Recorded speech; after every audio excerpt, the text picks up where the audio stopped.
સૌનું ખૂબ ખૂબ અભિવાદન. આપ અમારા ઇન્વિટેશનને રિસ્પેક્ટ કરીને આપ અહીંયા આવ્યા છો. થેન્ક યુ વેરી મચ આપના સમય માટે.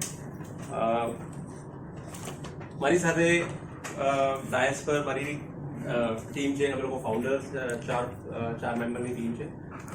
નિસર્ગભાઈ શાહ, પ્રિયાંકભાઈ ઠક્કર, હિતેન્દ્રસિંહ ઝાલા. અમે લોકોએ મેડિકલ ડિવાઇસ ઇન્ડસ્ટ્રીમાં અરાઉન્ડ 25 વર્ષ ઉપર અલગ અલગ કંપનીઓમાં કામ કરેલું છે અને સાથે બિઝનેસમાં પણ છેલ્લા 10 વર્ષથી સાથે કામ કરી રહ્યા છે. આપણી સાથે અહીંયા એક બીજા બહુ જ રિસ્પેક્ટેડ ગાયનેક ઓન્કોલોજીસ્ટ ડૉક્ટર અંજનાબેન ચૌહાણ પણ હાજર છે. એમને 27 વર્ષથી એ કેન્સરના ફિલ્ડની અંદર કામ કરી રહ્યા છે. એમને GCRI સાથે કામ કરેલું છે અને હવે એમની પોતાની પ્રાઇવેટ પ્રેક્ટિસ કરી રહ્યા છે. સર્વાઇકલ કેન્સર વોરિયર તરીકે સપોઝ આપ ગુજરાતમાં કોઈ નામ લેવા જાઓ તો સૌથી પહેલા અંજનાબેન ચૌહાણનું નામ આવે. એમને ઘણા વર્ષોથી એક કન્ટિન્યુઅસ એફર્ટ એ નાખી રહ્યા છે. એમ DNA વેલનેસ 2020માં ફાઉન્ડ થયેલી વિથ એક એવા વિઝન સાથે કે અમે જીનેટિક ઇન્સ્ટેબિલિટી અને જીનેટિક તપાસની અંદર કયા એડવાન્સમેન્ટ્સને ઇન્ડિયાની અંદર લોન્ચ કરી શકીએ અને એવી કઈ વસ્તુ લાવીએ કે જેનાથી પેશન્ટ્સને અહીંયા બેનિફિટ થાય, આપણા ભારતીયોને અહીંયા આગળ બેનિફિટ થાય. અને એ અમારો પ્રાઇમરી ઓબ્જેક્ટિવ રહેલો હતો. આ દરમિયાનમાં અમે બ્રિટિશ કોલંબિયા કેન્સર રિસર્ચ એજન્સીના સંપર્કમાં આવ્યા. અમે એમને કરેલી શોધો વિશે જાણ્યું અને એમાં અમને એક ઇન્ટરેસ્ટ જણાયો કે આપણા ભારત દેશની અંદર અત્યારે જોવા જઈએ તો ગર્ભાશયના મુખનો કેન્સર અને કેન્સર એઝ ઓવરઓલ એ એટલા વધી રહ્યા છે અને એમાં જો કોઈ રેવોલ્યુશનરી ટેસ્ટ, રેવોલ્યુશનરી જેનેટિક તપાસ જો આપણે ઇન્ડિયાની અંદર લોન્ચ કરી શકતા હોઈએ તો આપણા માટે ઘણું સારું રેવોલ્યુશન ગણાશે. અને એ ઉદ્દેશ્યથી અમે લોકોએ આ એક association British Columbia cancer research સાથે કરી અને એક જેનેટિક તપાસની લેબોરેટરી પહેલી સેટ કરેલી છે. સૌથી પહેલા મારે આપને આ પિક્ચર બતાવવું છે. આ એક એવું પિક્ચર છે કે જે દરેક વ્યક્તિ અલગ અલગ વ્યક્તિ જોઈ શકે. રાઈટ, અહીંયા એક ફાઇન આર્ટ દાખી શકે, કોઈને ટાઇલ્સની ડિઝાઇન પણ દેખાઈ શકે, કોઈને એમ લાગે કે ઓકે આ કોઈ સરસ સુંદર ડિઝાઇન છે.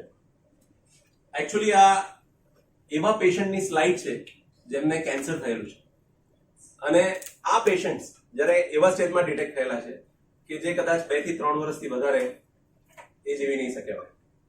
એટલે ખૂબ જ સુંદર દેખાતું પિક્ચર જે અત્યારે આપણે બધા જોઈ રહ્યા છે એ જરૂરી નથી કે એના પરિણામ પણ એટલા જ સુંદર હોય. એની પાછળની કદાચ જે સ્ટોરી છે એ બહુ જ કરુણાજનક, દર્દજનક રહી છે. આપણે જોવા જઈએ તો ભારત દેશની અંદર અત્યારે દર 8 મિનિટે એક સ્ત્રીનું નિધન ગર્ભાશયના મુખના કેન્સરના લીધે થાય છે. બરાબર, એ કોઈ પણ જાતિ નથી જોતું, ધર્મ નથી જોતું, એથનિસિટી નથી જોતું, તમારી ચામડીનો કલર નથી જોતું, એ તમે અર્બન એરિયામાંથી આવો છો કે ટ્રાઇબલ એરિયામાંથી આવો છો એ નથી જોતું. આ સર્વત્ર છે. ભારતમાં છે, ચાઇનામાં છે, આફ્રિકામાં છે, યુરોપમાં છે, અમેરિકામાં છે, ઓસ્ટ્રેલિયામાં છે. અને આ એક એવી વસ્તુ છે કે જે પ્રિવેન્ટેબલ કેન્સર છે કે આ કેન્સરને બહુ જ ઇઝીલી મટાડી શકાય એવું છે. અને છતાં આજે આપણે 8 મિનિટે એક સ્ત્રીનું નિધન એટલે રોજના 200 વિમેનનું ડેથ એ રિપોર્ટ થઈ રહ્યું છે આપણા ભારત દેશની અંદર. અને એ સૌથી મોટું ચેલેન્જ આપણા બધા માટે રહે છે કે આની અવેરનેસ કેમ નથી, આના વિશે ડિસ્કશન કેમ નથી થઈ રહ્યું અને આપણે ક્યાં પાછા પડી રહ્યા છે. અમે જોતા હતા કે અત્યારે જોવા જઈએ તો ભારતમાં સ્ત્રીઓની અંદર થતા કેન્સરમાં સૌથી પહેલું કેન્સર આવે બ્રેસ્ટ કેન્સર, બીજું કેન્સર આવે સર્વાઇકલ કેન્સર. દર વર્ષે ઓલમોસ્ટ 1.25 લાખ જેટલા કેસ એડ થતા હોય. આજના દેશમાં ભારતમાં રિપોર્ટેડ કેસીસ જોવા જઈએ તો 3.5 લાખથી 4 લાખ વચ્ચેના કેસ ભારતની અંદર જોવા મળે છે. ગુજરાતની અંદર આપણે જોવા જઈએ તો અરાઉન્ડ 17,000 થી 20,000 કેસ જોવા મળતા હોય છે. સ્ત્રીના લાઈફ સ્પેનની અંદર 1 in 50 women develop cervical cancer. અને મેં જેમ આપણે કીધું એમ કે 1.25 લાખ નવા કેસ દર વર્ષે એડ થઈ રહ્યા છે અને આ વધી રહ્યા છે, રેપિડલી વધી રહ્યા છે. આપણે જોવા જઈએ કે દુનિયાની અંદર થતા કેસીસની અંદર 100 કેસ થતા હોય તેમાંથી 35 કેસ ઇન્ડિયામાં જ જોવા મળતા. એટલે આપણા માટે સર્વાઇકલ કેન્સર એ બહુ મોટું બર્ડન છે. હવે આ જ વસ્તુ સપોઝ હું યુરોપમાં વાત કરું કે અમેરિકામાં વાત કરું કે ઓસ્ટ્રેલિયા માટે વાત કરું તો એ લોકો માટે આ બહુ નાની વસ્તુ રહે છે કારણ કે એમની અવેરનેસ, એમને લીધેલા પગલાઓ સર્વાઇકલ કેન્સરને દૂર કરતા એ આપણા કરતા ઘણા આગળ છે, 25 વર્ષ આગળ છે. કે જેથી એ લોકો માટે આટલો મોટો પ્રોબ્લેમ નથી, પણ આપણા માટે આ બહુ મોટો પ્રોબ્લેમ થઈને રહ્યો છે, કારણ કે આપણે 35% કેસીસ બેર કરી રહ્યા છે દર વર્ષે. એટલા માટે આ એક ડેડલી ડિઝીઝ કહેવામાં આવે છે. બીજી ખબર છે ખાસિયત શું છે કે આની અંદર કોઈ સિમ્ટમ્સ જ નથી જોવા મળતા. એટલે કોઈને કઈ તાવ આવ્યો કે કઈ થયું તો કે હું ડોક્ટર જોડે જઈને તપાસ કરાવું, પણ આ સર્વાઇકલ કેન્સર એક એવી વસ્તુ છે કે જેની અંદર કોઈ સિમ્ટમ દેખાતા નથી. જ્યાં સુધીમાં તમને દેખાડે કે ભાઈ આ સર્વે કેન્સર થયું છે ત્યાં સુધી તમારી પાસે ટાઈમ બહુ ઓછો રહે, અને કેન્સર જેટલું લેટ ડિટેક્ટ થાય એટલો જીવ બચાવવો અઘરો પડે, અને એટલા કારણે આપણે આ જોઈ રહ્યા છે કે કેટલા ડેથ રિપોર્ટ થઈ રહ્યા છે. આ થાય છે કેમ? તો એક વાયરસ છે, હ્યુમન પેપિલોમા વાયરસ. આ એનું મેઇન કલ્પ્રિટ છે. હ્યુમન પેપિલોમા વાયરસ છે એ ઓલમોસ્ટ 180+ જાતના અલગ અલગ જાતના વાયરસ છે. એમ કે 180 થી 200 ટાઈપના વાયરસ જોવા મળે. આપણે બધાનું સ્ક્રીનિંગ કરાવીએ આખા ભારતનું ફરીથી અત્યારે જ, તો 80% લોકોમાં હ્યુમન પેપિલોમા વાયરસ હોય જ. એટલે આ વાયરસ હોય એટલે જ કેન્સર હોય એવું જરૂર નથી, પણ કેન્સર છે તો એ વાયરસના લીધે જ થયેલું છે એ નક્કી છે. ગર્ભાશયના મુખનું કેન્સર એ હ્યુમન પેપિલોમા વાયરસના લીધે જ થતું હોય છે. અને આ 180 જાતના જે વાયરસ છે, 180+ જાતના જે વાયરસ છે, એમાંથી 14 જાતના વાયરસ અત્યારે આઈડેન્ટિફાઈ થઈ ગયેલા છે કે જેના કારણે તો કેન્સર થાય જ છે. એટલે જો એ વાયરસ તમારા અંદર તપાસમાં આવે તો ખબર પડે કે ભાઈ આ કેન્સર તો છે જ. આમાં કેન્સર થવાના ચાન્સીસ બહુ છે, આ હાઈ રિસ્ક કહી શકાય. એટલે કેન્સર થવા માટેનું મુખ્ય કારણ એક આ વાયરસ છે કે જે ઓલમોસ્ટ બધા જ કેન્સરના કેસીસ આપણે જોઈએ, સર્વાઇકલ કેન્સરના, ગર્ભાશયના મુખના કેન્સરના, એ આની અંદર જોવા મળે. અત્યારે શું થાય છે, ગર્ભાશયનું મુખને ચેક કરવા માટે અત્યારના જે ટેસ્ટ અવેલેબલ છે, એક છે પેપ્સમિયર, બહુ જ કોમન છે, બધાએ કદાચ નામ પણ સાંભળેલું હશે. અને તમે બધા આવ્યા એ માટે ખૂબ ખૂબ આભાર. આ એક બર્નિંગ ઇસ્યુ છે અને આ વસ્તુ સમાજ સુધી પહોંચાડનાર તમે લોકો છો. અમે ડૉક્ટર્સ બોલીએ તો એ લોકો વિચારે કે ડૉક્ટરને કંઈક એનું હશે, કંપની બોલે તો કે એ લોકોને કંઈક ફાયદો હશે, પણ ધ રિપોર્ટર્સ બોલે, મીડિયા બોલે તો સાંભળવાના જ છે, બરાબર? એટલે ધીસ ઇઝ ધ મીડિયા. હું કેન્સર સ્પેશિયાલિસ્ટ છું, 27 વર્ષથી આ પ્રોફેશનમાં છું અને હું કેન્સર હોસ્પિટલમાં હતી. રોજના સર્વાઇકલ કેન્સર 20 પેશન્ટ જોઈએ, સ્ટેજ 3.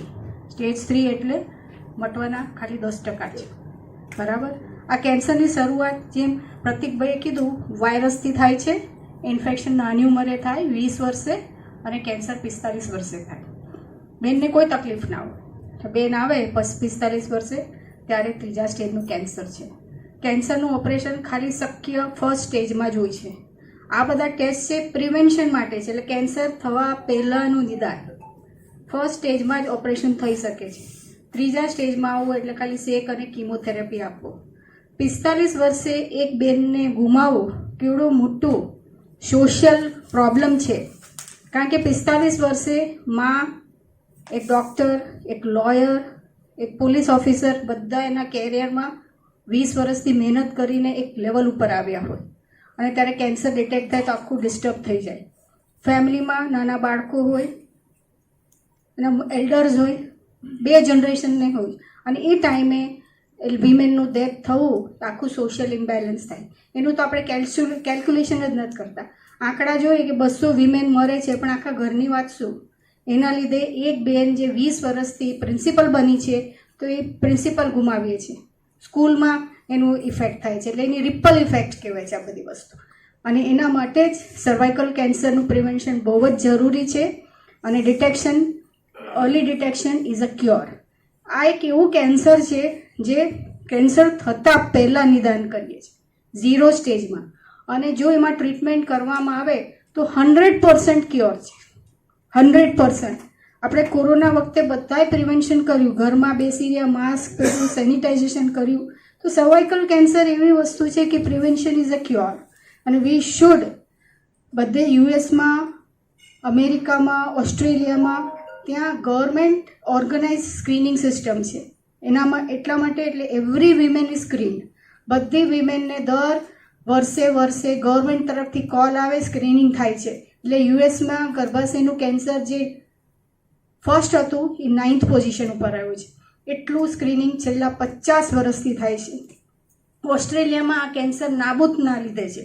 કેમ કે છેલ્લા 50 વર્ષથી સ્ક્રીનિંગ થાય છે, ટેસ્ટિંગ થાય છે, વેક્સિનેશન થાય છે. આપણા કન્ટ્રીમાં તમે સ્ક્રીનિંગ કહો ટેસ્ટિંગ કેટલું 1%, ઓનલી 1%. અને એ બી ઓપોર્ચ્યુનિટી જો ડૉક્ટર પાસે જઈને ડૉક્ટર સમજાવે તો થાય છે. Screening only 1%. અને WHO કોલ આપ્યો છે. WHO શું કોલ આપ્યો છે કે એલિમિનેશન ઓફ સર્વાઇકલ કેન્સર, કે કેન્સર જે પ્રિવેન્ટેબલ છે એના લીધે સ્ત્રીઓ ના મરવી જોઈએ. તો એલિમિનેશન કોલ આપ્યું છે 2030. તો એમાં શું 3 પિલર છે કે બધાને ટેસ્ટિંગ કરાવવાનું જ by the age of 45. All the women has to be tested. હવે આપણું ખાલી 1% છે, આપણું પોપ્યુલેશન આવડું મોટું છે, કેવી રીતે પહોંચી વળશો? આ લોકો જેટલી લેબ બનાવશે તો બી જો ને 10 વર્ષમાં 2.5. હવે આના કરતાં ડબલ લેબની જરૂર છે અને અવેરનેસની જરૂર છે. અને બીજું વેક્સિનેશન, અને ત્રીજું ટ્રીટમેન્ટ. સર્વાઇકલ કેન્સરનું નિદાન થાય તો જ આ ગોલને આપણે પહોંચી વળશું. WHO કોલ આપ્યો છે. આપણે તો 2014, 4 વર્ષ તો ગયા, ઇન્ડિયામાં તો હજી અવેરનેસ જ નથી, લોકોને ખબર નથી. તો we have to fight for cervical cancer, we have to B aware. અને તમે એક માધ્યમ છો કે આ પહોંચાડી શકો. અને હવે જેટલા બને એટલા ટેસ્ટ આવ્યા છે, સેન્સિટિવ ટેસ્ટ આવ્યા, this is a very good test કે એમાં આપણે નિદાન કરી શકીએ કે સર્વાઇકલ તમારા કોષમાં ચેન્જીસ થયા છે વાયરસના લીધે, ભવિષ્યમાં તમને કેન્સર થવાનું છે એનું ખબર પડે. તો એટલા માટે જ અમે આ જે ટેસ્ટ હોય છે એને જ્યોતિષ કહીએ છીએ કે ભવિષ્યમાં થનારી આફતથી તમને ડિટેક્ટ કરીએ છીએ અને એનું ટ્રીટમેન્ટ કરાવો. અને આની ટ્રીટમેન્ટ બહુ સિમ્પલ છે. કેન્સર થાય તો કેટલો ખર્ચો થાય? ઓપરેશન ₹1,00,000, ₹1.5 લાખ.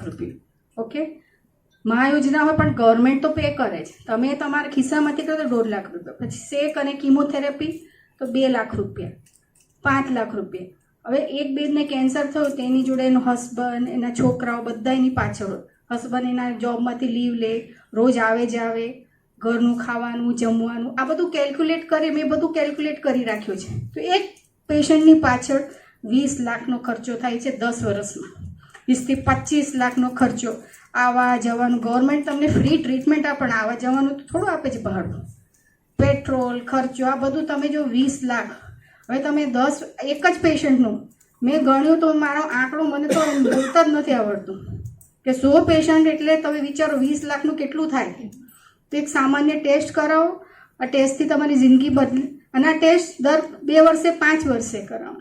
તો આ ટેસ્ટનો ખર્ચો શું છે? બહુ જ સામાન્ય છે. ભાઈ ટેસ્ટ કરાવો તો તમારે 10 વર્ષમાં 10,000 થાય કે 15,000 થાય.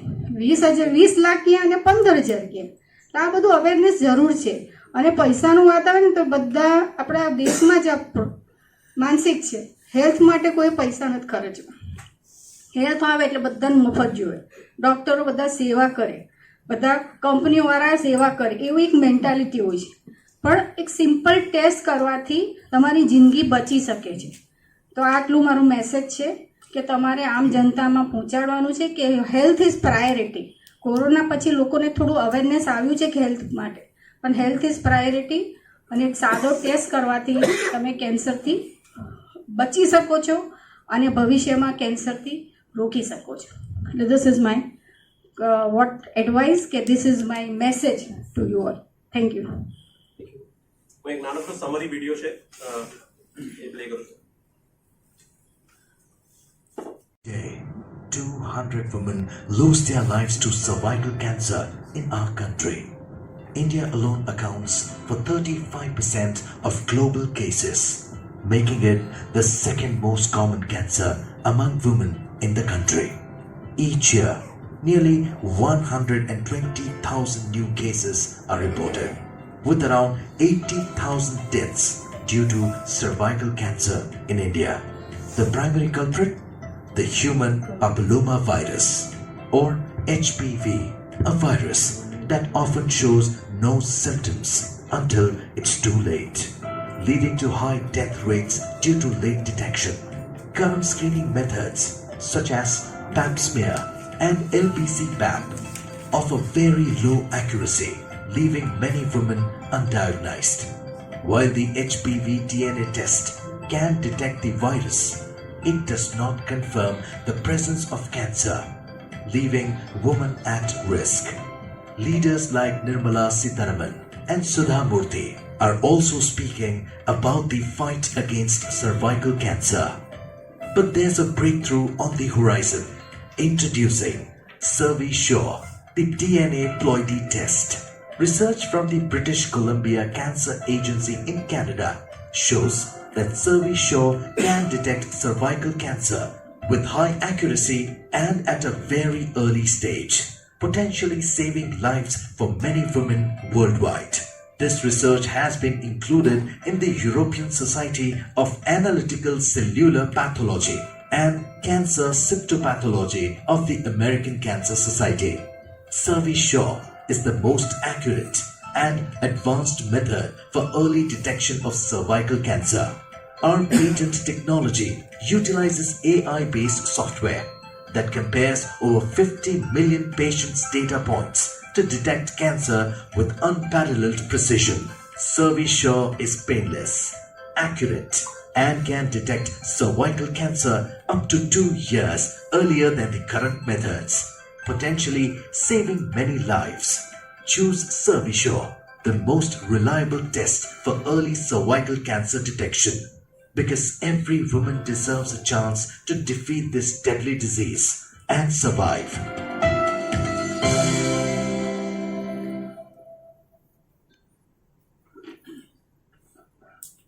Thank you very much. આપના કોઈ પણ ક્વેશ્ચન્સ